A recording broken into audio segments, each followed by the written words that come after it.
Good morning students. मैं रितेश कुमार आर्य, शासकीय नवीन महाविद्यालय चांदनी बिहारपुर सूरजपुर। आज हम लोग इस समाजशास्त्र की कक्षा में हम लोग बीए द्वितीय वर्ष के प्रथम पत्र को आज हम लोग अध्ययन करेंगे। आज हम लोग एक नए चैप्टर को स्टार्ट करेंगे। उसका नाम है, चलिए देख लेते हैं। उस चैप्टर का नाम है जनजातियों का सामाजिक सांस्कृतिक परिदृश्य, है ना। जनजातियों का सामाजिक सांस्कृतिक और परिदृश्य, ठीक है। तो देखिए, जनजातियों का सामाजिक सांस्कृतिक परिदृश्य, पहले हम लोग थोड़ा शीर्षक को डिफाइन करते हैं, इसके बाद हम लोग चैप्टर को देखेंगे।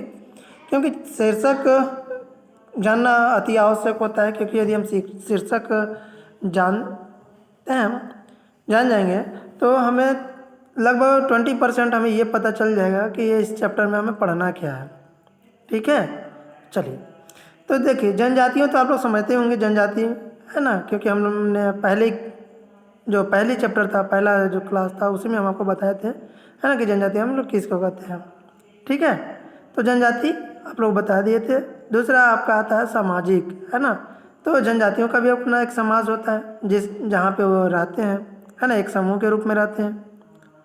और सांस्कृतिक अर्थात हम देखें तो उनकी हाव भाव, रहन सहन, खान पान, जितनी भी क्रियाएं होती हैं सभी ये संस्कृति में आती है, ठीक है। अर्थात जिस जगह पे वो रहकर, जिस समाज में रहकर वे अपने सांस्कृतिक कार्य को, जहाँ पे जिस जगह पे जनजाति लोग रहते हैं, है ना, वे समाज में उनकी अपनी एक संस्कृति होती है, ठीक है। हर कार्य का उनका अपना एक दृष्टिकोण होता है, उनका तीज त्यौहार, है ना, उनकी समाज, उनके जादू टोना, है ना, धार्मिक क्रियाएं, ये सभी उनकी एक अलग आधार होता है, ठीक है। तो ये सामाजिक संस्कृति कहलाती है। और परिदृश्य मतलब होता है देखना, ठीक है, दृष्टिकोण, है ना। तो आज जो हम लोग आज के चैप्टर में जो है हम लोग देखेंगे कि जनजातियों का सामाजिक संस्कृति का परिदृश्य, है ना, मतलब कि सामाजिक संस्कृति के दृष्टिकोण से आज हम लोग इस जनजाति चैप्टर को, है ना, जनजातियों का सामाजिक संस्कृति को देखेंगे, ठीक है। तो आई होप आप लोगों को समझ में आया होगा। चलिए थोड़ा सा आगे हम लोग बढ़ते हैं और देखते हैं। तो ये कहता है कि किसी भी समुदाय की प्रकृति को समझने का सबसे सरल तरीका यह है कि उसकी सामाजिक और सांस्कृतिक संरचना से संबंधित प्रमुख विशेषताओं को समझा जाए, है ना। कि यदि हम देखें तो किसी भी समुदाय के, यदि हम उसका प्रकृति को समझना है तो उसका सबसे पहला एक सरल तरीका है कि उसके सांस्कृतिक संरचना, ठीक है, और सामाजिक संरचना के संबंध में उसके प्रमुख जो विशेषताएं हैं, जो गुण धर्म है ना, उसको समझा जाना अति आवश्यक है। तब जाकर हम जनजातियों का सामाजिक संस्कृति को समझ पाएंगे, ठीक है। वास्तव में संस्कृति का एक ऐसा पर्यावरण है जिसके अनुसार ही एक विशेष सामाजिक संगठन का विकास होता है, ठीक है।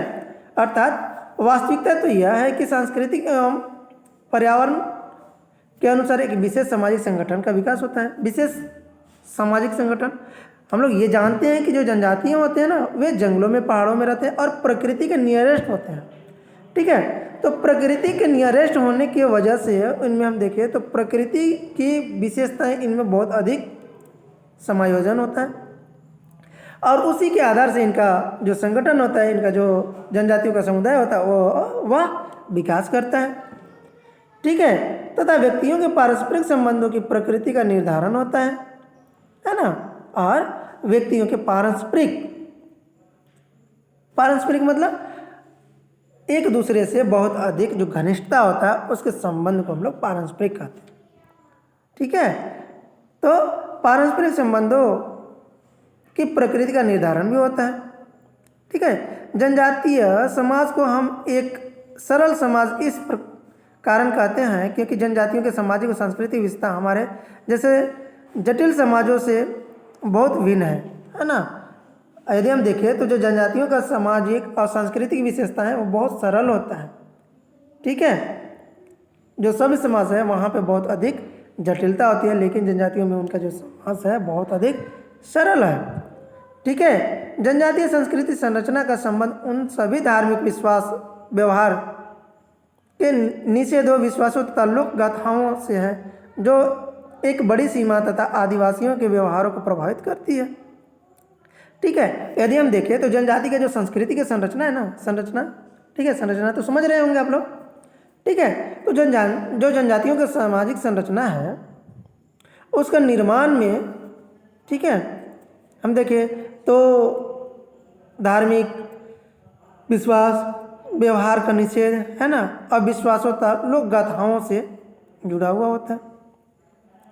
ठीक है, जो सांस्कृतिक संरचना है, क्योंकि संरचना हम लोग जानते हैं कि संरचना बनाने के लिए बहुत सारे एलिमेंट्स, बहुत सारे संस्थाओं का समायोजन होता है, तब जाके एक, है ना, संरचना का निर्माण होता है।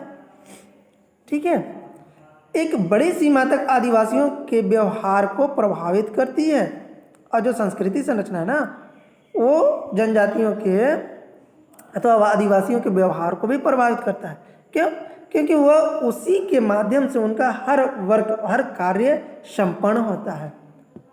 ठीक है, दूसरी ओर यदि हम देखें तो जनजातियों के सामाजिक संरचना के निर्माण में, ठीक है, जनजातियों की सामाजिक संरचना के निर्माण में परिवार, विवाह, नातेदारी, वंश समूह, गोत्र व्यवस्था, युवागृह, सामाजिक अस्थिरीकरण के प्रतिमानों का विशेष स्थान होता है।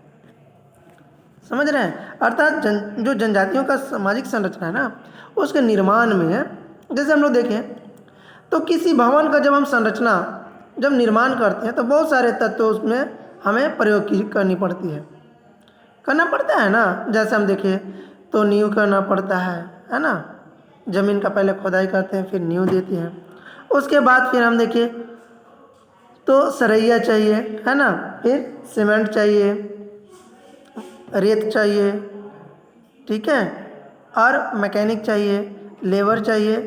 इन सभी का समावेश होकर एक व्यवस्थित रूप में जब कार्य करती है तो एक भवन का निर्माण होता है। उसी प्रकार से हम देखें तो जनजातियों में सामाजिक संरचना के निर्माण में जो जनजातियों का समाज है उनकी संरचना में, है ना, संरचना के निर्माण में देखें तो परिवार, विवाह, नातेदारी, वंश समूह, गोत्र व्यवस्था, युवागृह तथा सामाजिक अस्थिरीकरण के प्रतिमानों का विशेष स्थान होता है। तो ये जो हम लोग देखें ना, तो इन्हीं चीज़ों को आज हम लोग इस चैप्टर के जो भी और आगे के 2-3 भाग होंगे उसमें हम लोग पढ़ेंगे। ठीक है, कि जनजातियों का जो सामाजिक संरचना, उस संरचना में परिवार का निर्माण, नातेदारी, ठीक है, इन सभी तथ्यों को हम लोग विशेष रूप से अध्ययन करेंगे। ठीक है, तो इसी दृष्टिकोण से, ठीक है, इसी दृष्टिकोण से इन सभी सामाजिक तथा सांस्कृतिक प्रतिमानों को समझकर जनजातीय समाज का अनुपमता को समझा जा सकता है। ठीक है, अर्थात कि जो जनजातियों की संरचना है ना, तो इन्हीं जो विशेष तत्व हैं उनको हमें देखना है ना, उनके ऊपर दृष्टिकोण देना अति आवश्यक है, तब जाकर हम समझ पाएंगे जनजातियों के सामाजिक परिदृश्य। ठीक है, चलिए, तो ये तो समझ गए होंगे कि इस चैप्टर में हमें पढ़ना क्या है।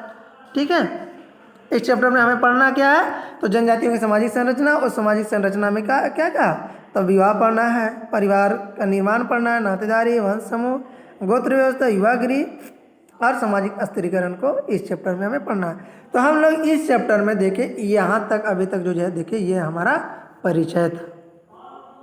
ठीक है, इस चैप्टर में हमें इतनी चीज़ों को पढ़ना है, तो ये हमें परिचय के रूप में था। चलिए अब आगे हम लोग देखते हैं जनजातियों का सामाजिक परिदृश्य, सोशल प्रोफाइल ऑफ ट्राइब्स।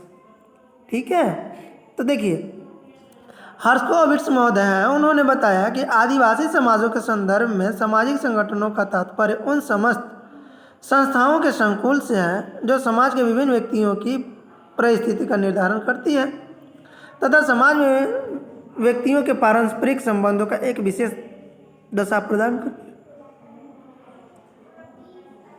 ठीक है, अर्थात हर्षकोविट्स महोदय जो है उन्होंने बताया कि आदिवासी समाज में सामाजिक संगठन का तात्पर्य समस्त संस्थाओं के संकुलन से है। संकुलन मतलब एक पंच से है, एक समूह से, है ना, जो समाज के विभिन्न व्यक्तियों का परिस्थिति का निर्धारण करती है ना।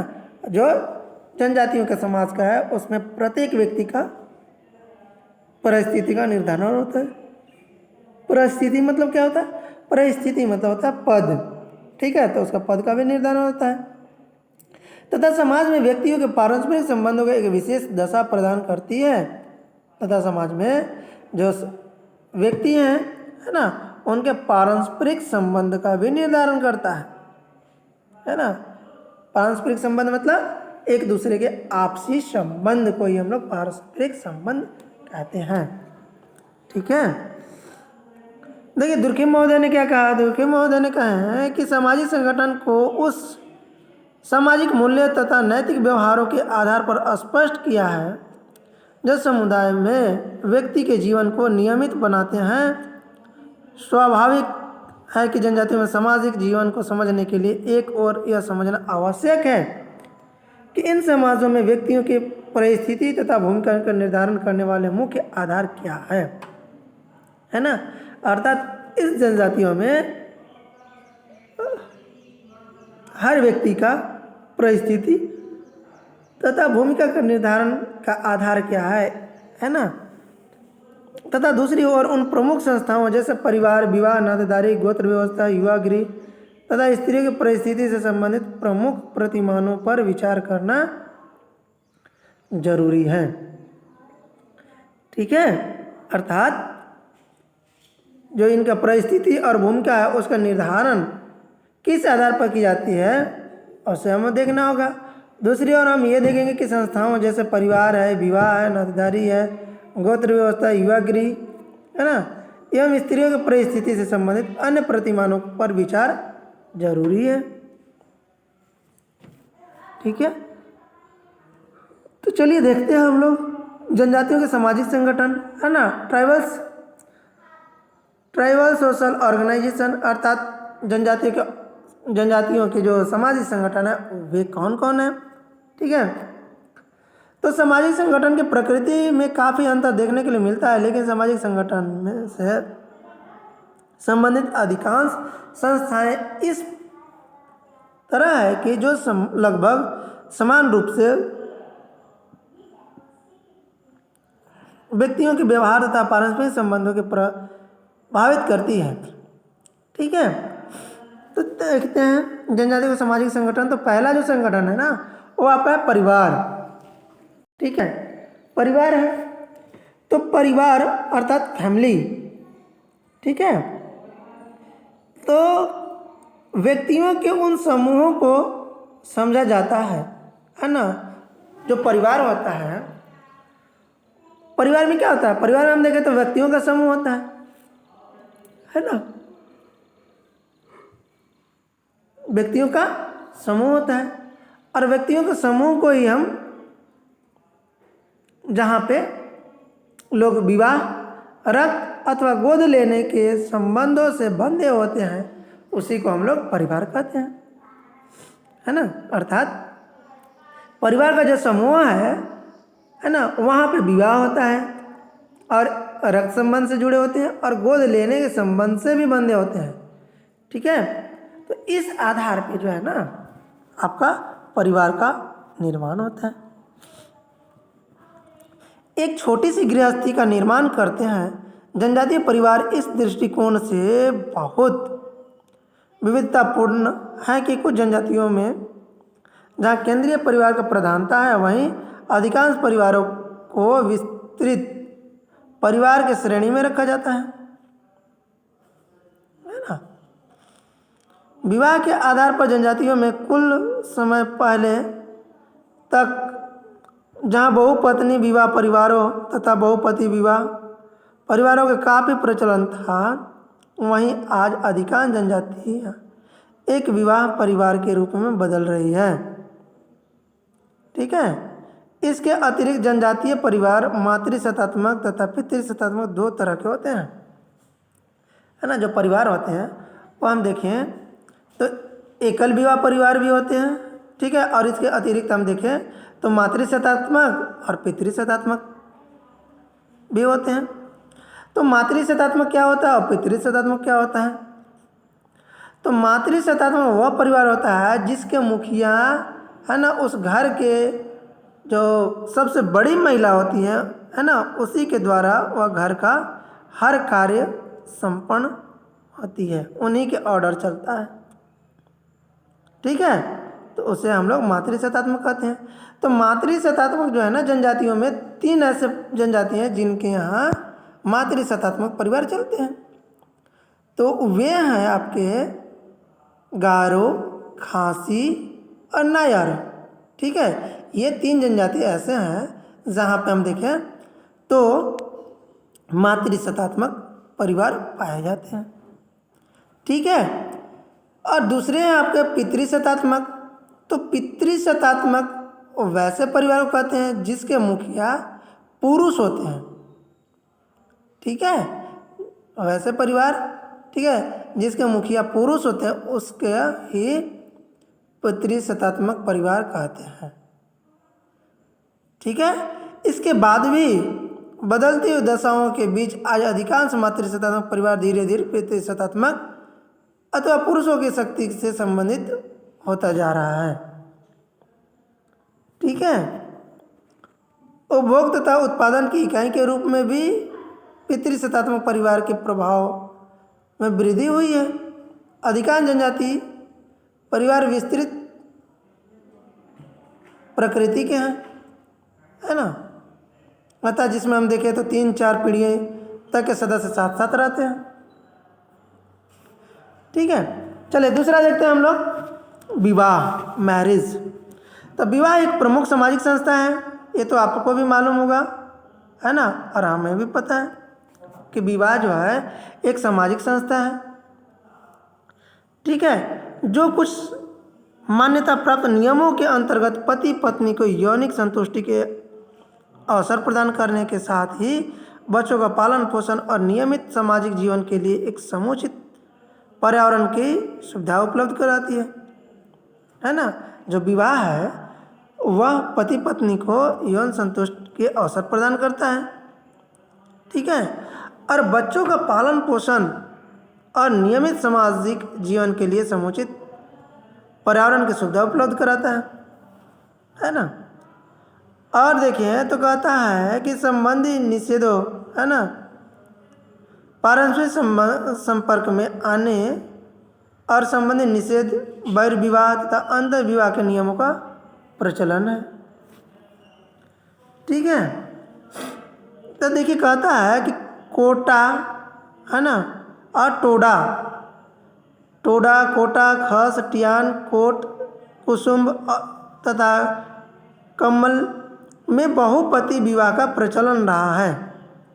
बहुपति विवाह का प्रचलन रहा है। तो बहुपति विवाह क्या होता है?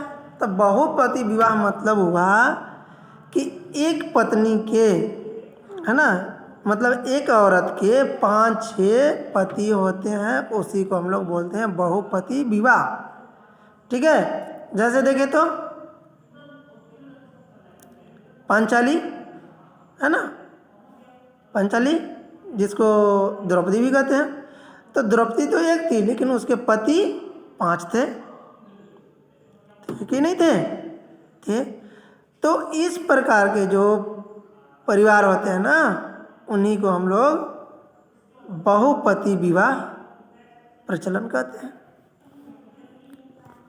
ठीक है।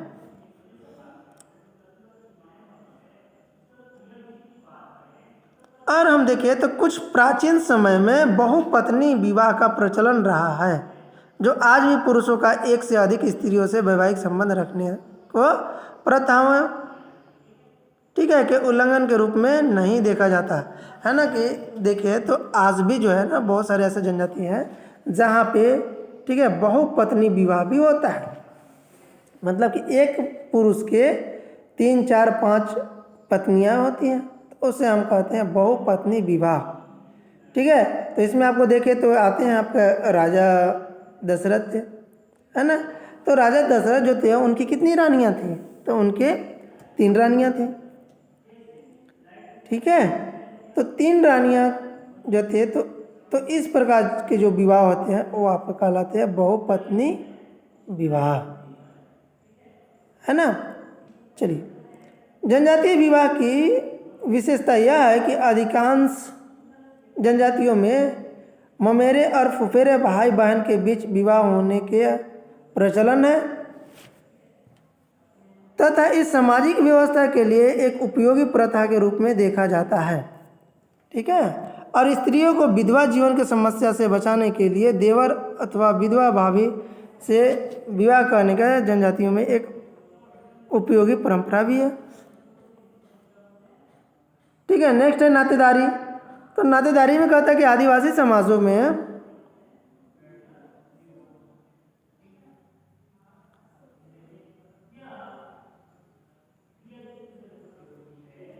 ठीक है, नातेदारी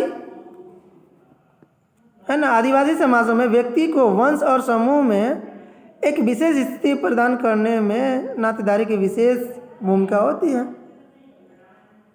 ठीक है, टोडा जनजाति की एक विशेष शाखा में एक स्त्री अनेक पुरुषों से विवाह करती है।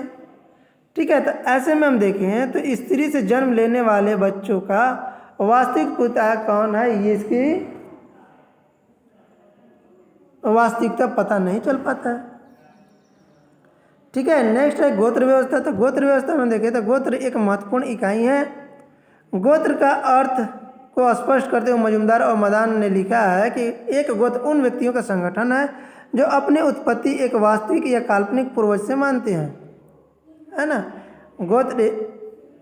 एक गोत्र उन व्यक्तियों का संगठन है जो अपनी उत्पत्ति एक वास्तविक या काल्पनिक पूर्वज से मानते हैं। ठीक है, मतलब अपने जो उत्पत्ति है ना वह काल्पनिक और पूर्वज से मानते हैं।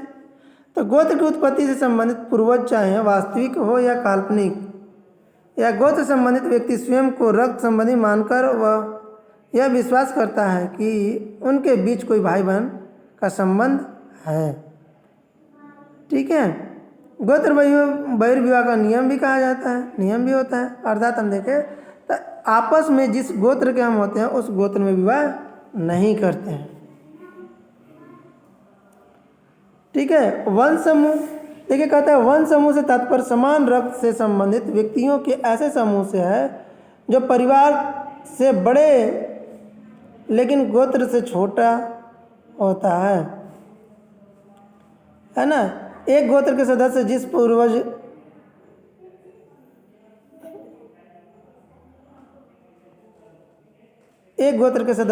पूर्वज से अपनी उत्पत्ति मानते हैं वह पूरी तरह अज्ञात अथवा काल्पनिक भी हो सकता है। दूसरी ओर हम देखें तो एक वंश समूह का निर्माण 6 से 7 पीढ़ियों के उन्हीं व्यक्तियों से होता है जिन्हें अपने वास्तविक पूर्वज की जानकारी होती है। ठीक है, पितृपक्षीय वंश समूह वह है जिसके अंतर्गत एक पुरुष पूर्वज को ही उन्हीं संतानों को सम्मिलित कर लिया जाता है। ठीक है, नेक्स्ट है युवागृह। तो युवागृह जो है आपका भारत की बहुत से जनजातियों में युवागृह का प्रचलन है। यह अविवाहित लड़कों और लड़कियों का एक संगठन है जिसका कार्य अपने सदस्यों को जनजाति की संस्कृति से परिचित कराना, सामाजिक जीवन में सभा करना, व्यक्तियों के जीवन साथी का समुचित चुनाव करने का अवसर देता है। ठीक है, और युवागृह का निर्माण गांव की सीमा पर खेतों के करने के साथ ही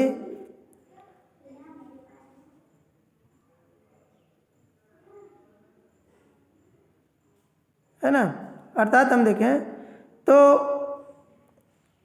यहाँ पे लड़के और लड़कियाँ मनोरंजन संबंधी कार्यों का आयोजन करने के साथ ही विवाह, जन्म, मृत्यु, फसल बोने और काटने के तथा जंगली जानवरों से अपने पशुओं की रक्षा करने में जनजातियों का उपयोग सेवाएं प्रदान करती है। ठीक है। और हम देखें तो युवागिरी को भिन्न भिन्न नामों से अन्य जातियों में भी बोला जाता है।